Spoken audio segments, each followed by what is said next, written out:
Olá a todos! Hoje vamos mergulhar fundo em uma das abordagens mais fundamentais e, eu diria, elegantes da fisioterapia, a facilitação neuromuscular proprioceptiva, mais conhecida como FNP. É importante entender desde o início que a FNP é muito mais do que um conjunto de técnicas. É uma verdadeira filosofia de tratamento pensada para otimizar o movimento, a força e a coordenação em praticamente qualquer tipo de paciente. E tudo começa com uma pergunta bastante provocadora. Será que é possível, de alguma forma, reprogramar o movimento humano para restaurar uma função que foi perdida? Bem, a FNP não só acredita que sim, como oferece um caminho para isso. A ideia é que podemos criar uma linguagem, um canal de comunicação direto com o sistema neuromuscular. Vamos descobrir como essa conversa acontece. Então, para começar, vamos estruturar nosso entendimento. O que exatamente é FNP? Vamos decodificar essa sigla e entender o conceito por trás dela. Na sua essência, a FNP é uma abordagem terapêutica que usa estímulos sensoriais, principalmente os proprioceptivos, ou seja, as informações que o nosso próprio corpo gera sobre onde ele está no espaço, como está se movendo, para melhorar a resposta dos músculos. O grande objetivo aqui é refinar o controle motor e, consequentemente, tornar os movimentos do dia a dia mais eficientes e funcionais. Se a gente desmontar o nome, tudo fica mais claro. Proprioceptiva se refere justamente a essa estimulação dos sensores internos do corpo. Neuromuscular nos diz qual é o alvo, a conexão entre o nervo e o músculo, a unidade básica do movimento. E, por fim, facilitação, que é a palavra-chave. Facilitar significa tornar o movimento mais fácil, mais provável de acontecer de forma correta e eficiente.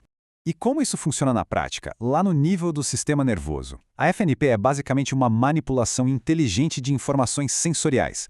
Nós estimulamos, por exemplo, os fusos musculares, que são como sensores de estiramento dentro do músculo para facilitar a contração.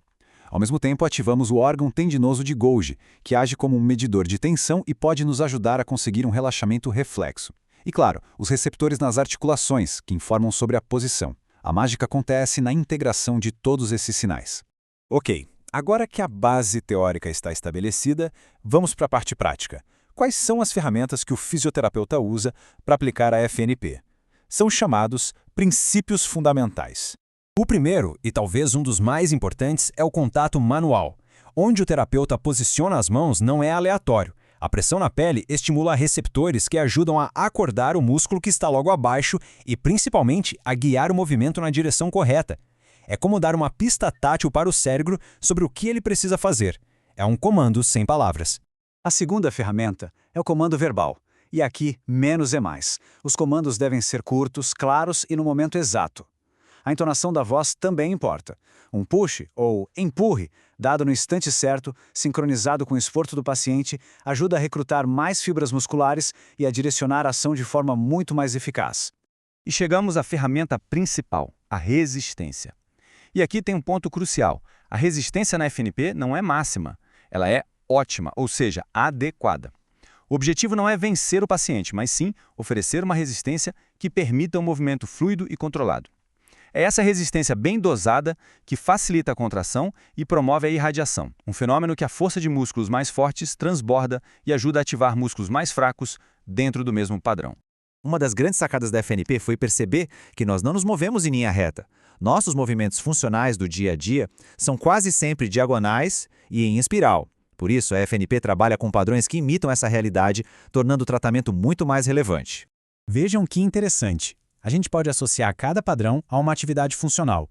A diagonal 1, ou D1, de flexão do braço, por exemplo, esse movimento de flexão, adução e rotação externa é exatamente o que fazemos para levar comida à boca ou pentear o cabelo do lado oposto. Já a diagonal 2, ou D2 de extensão, que combina extensão, adução e rotação interna, é o movimento de pegar uma espada nas costas e guardá-la na bainha. Essas analogias ajudam muito a entender a lógica dos padrões.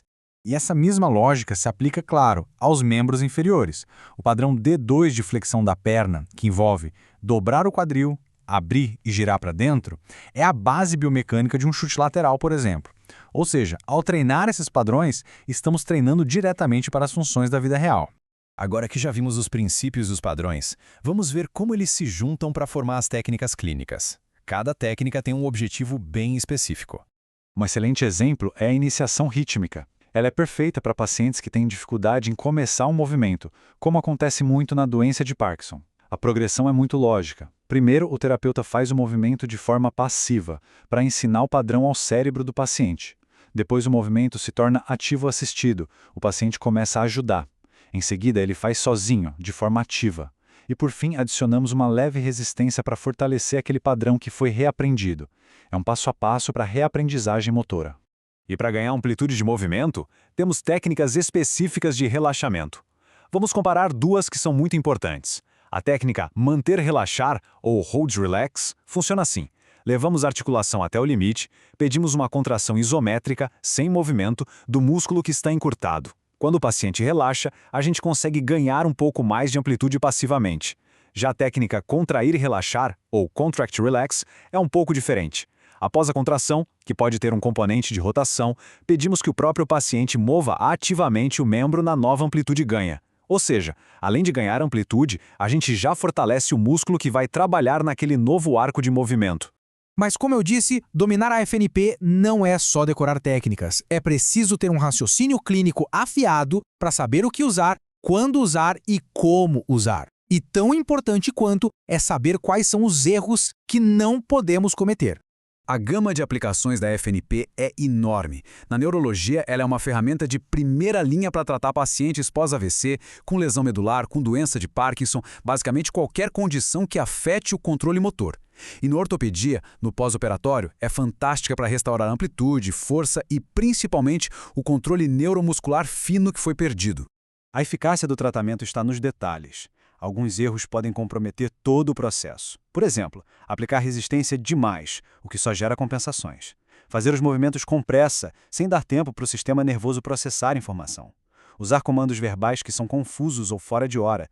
Ignorar o feedback de dor do paciente. E, claro, não seguir o padrão diagonal corretamente, o que tira a característica funcional da técnica. É preciso atenção constante a esses pontos. Então, a grande mensagem que fica é esta: FNP não é um livro de receitas, é uma forma de pensar, é um modelo de raciocínio clínico. A gente usa os princípios da neurofisiologia para manipular o que entra no sistema nervoso, o input sensorial, para otimizar o que sai, o output motor, e o foco é sempre o resultado funcional para aquele paciente específico. Eu gosto de encerrar com uma frase que, para mim, resume tudo. Quem domina a FNP domina o movimento humano, porque no fim das contas é isso que estamos fazendo, aprendendo a falar a língua que o corpo entende, a linguagem do movimento. E dominar essa linguagem nos dá um poder imenso de ajudar na recuperação de nossos pacientes.